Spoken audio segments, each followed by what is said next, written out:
പ്രതിപക്ഷ നേതാവായിരുന്നപ്പോൾ PM ശ്രീ നടപ്പാക്കില്ല എന്ന് പറഞ്ഞ ആളാണ് മുഖ്യമന്ത്രി VD സതീശനെന്ന് CPI സംസ്ഥാന സെക്രട്ടറി ബിനോയ് വിശ്വം.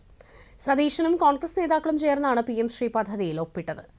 ഇപ്പോൾ നിലപാടിൽ മലക്കം മറിയുന്ന സമീപനമാണ് VD സതീശനും കൂട്ടരും സ്വീകരിക്കുന്നതെന്നും ബിനോയ് വിശ്വം ആരോപിച്ചു.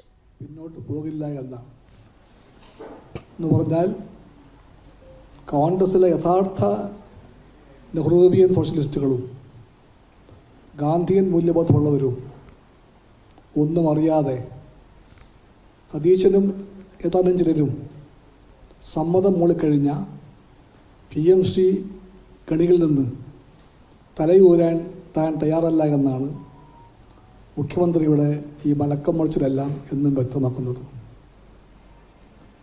അദ്ദേഹത്തിൻ്റെ വാദങ്ങളെല്ലാം നിരർത്ഥകമാണ്. PM ശ്രീയോടുള്ള നിലപാടെന്താണ് കോൺഗ്രസിൻ്റെ? കോൺഗ്രസ് പാർട്ടിയുടെ നിലപാട് എല്ലാവർക്കും അറിയാം. കോൺഗ്രസ് ഭരിക്കുന്ന സംസ്ഥാനങ്ങളിലെല്ലാം PM ശ്രീ നടപ്പിലാക്കപ്പെട്ടു കഴിഞ്ഞു. എന്നിട്ടും കേരളത്തിലെ കോൺഗ്രസ് സതീശനും കൂട്ടുകാരും ഇവിടെ വലിയ വായിൽ പറഞ്ഞു, ഞങ്ങൾ വന്നാൽ PM ശ്രീയെ പിച്ചി ചീന്തി